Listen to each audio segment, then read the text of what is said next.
We need to make sure that we have nailed down job descriptions of what we want to do.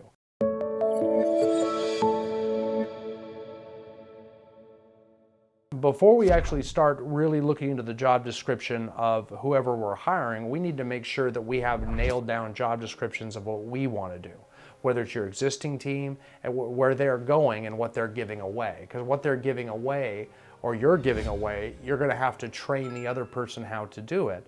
So then what are you going to be left with, right? In theory, let's just talk about a solo agent giving away admin or sales for the very first time with maybe hiring their first buyer's agent or hiring their first administrative assistant. It's really crucial to understand the duties of that lead agent. And typically those duties are to recruit new personnel, like more sales agents or more administrative staff, to lead generate, to try to be a rainmaker, generate business. So doing those different business generation activities.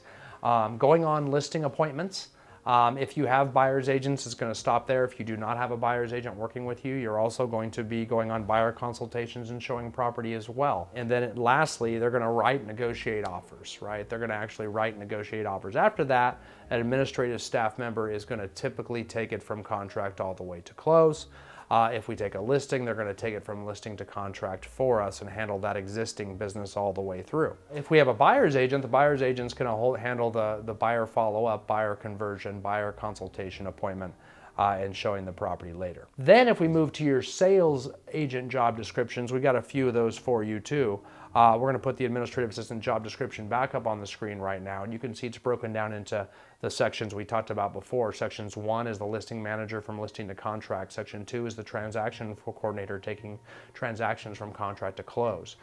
Section 3 is going to be your marketing director. They're going to handle all your marketing activities, and 4 is your general administrative manager. And those sections are a little bit of a miscellaneous where they're working with our finances, working with our bill payment, all of our general administrative duties that apply to all aspects of the job as well. See, typically when we hire an administrative assistant, we want to make sure we focus on their training on sections 1 and 2. So remember that, sections 1 and 2, that's listing to contract, contract to close, or listing to close.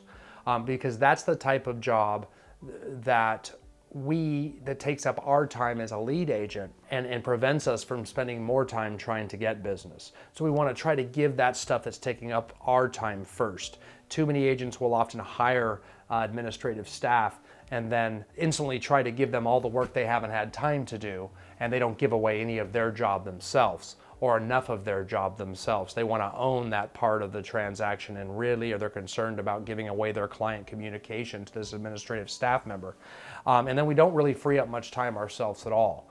And we don't really get the benefit, the lifestyle benefit of giving our job away, and we don't really free up much more time to generate more business. So the administrative assistant feels more like a cost and less like an investment that makes us money. So it's very important to give away sections 1 and 2 first. And then the other section on there, I would say, is the first bullet point under section number 3 under the marketing director. We do want them managing and plussing our management of our customer relationship management system, our CRM. We want them actually working our database and all our leads so that we do a better job of our lead generation and lead follow-up on the administrative end as well. That would be my focus on that, and that's a good thing to tell them later on in the hiring process as well too. Then over the rest of the year, we're going to fill in the rest of the marketing director position and the administrative manager position.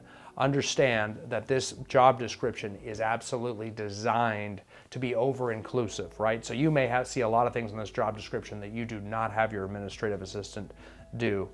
So you can always pull parts of this away if you don't plan on having them write your blog or manage your blog for you because you don't have a blog. That's perfectly fine. We're not going to use that.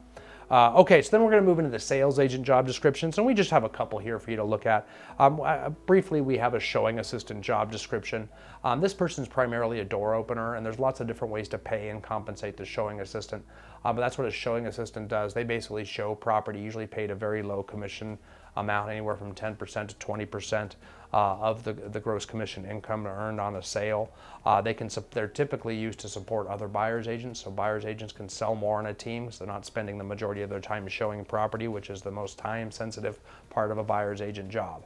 So as you can see, a showing assistant is a new tool. It's also great. You can make a first hire with a showing assistant as well too, where you bring on a showing assistant as your very first hire before you bring on a buyer's agent. Maybe train them in that role for a year before they graduate to a buyer's agent position and get a higher commission amount, usually around 50% of your commissions in the buyer's agent role. Flipping over to the buyer's agent job description, we'll have that up on the screen for you as well too. This buyer's agent role can really be broken down. You've got a little bullet points up there. But it's really broken down into 6 key items on there. A buyer's agent typically lead generates, follows up and converts leads over time until we set the appointment, and they hold buyer consultation appointments. They typically show property, and they might get the assistant of a showing assistant to show additional property. They typically write offers and negotiate those contracts to acceptance. And then they handle inspection, repairs, negotiations, and appraisal negotiations. That's pretty much it. Otherwise, the administrative staff member of your team should be handling things from contract to close otherwise for them, right?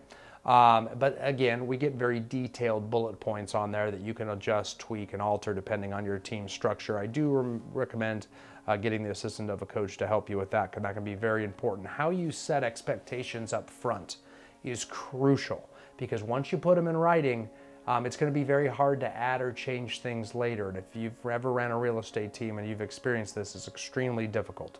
And that's why we have a productions standards section at the bottom of the buyer's agent job description, where we implement our matching standard, right? It's one of the most crucial things that I must say, that if you are bringing on a buyer's agent, that you do, is that you implement a matching standard where we always track, maintain, and make clear the amount of business closed that comes from the team versus the agent themselves. So whether the team generated the lead that was closed versus the agent. And we want to be very clear with that, and we use the but-for test as explained at the bottom of the job description to decide that. But for the existence of the team, would the lead have been generated? That's the question we ask to determine. In other words, leads generated from the agent's SOI versus generated from the team's listing or a referral lead from the team would determine whether it is an agent-generated lead or respectively a team-generated lead. We want to apply that in our production standards. So be very clear and present those up front, because they're hard to change later, or they're just hard to implement if you haven't said them at all. So production standards are key, should always be included in a job description. And that should wrap up our section on creating and using a job description in the hiring process. All right, thanks again. We'll see you next video.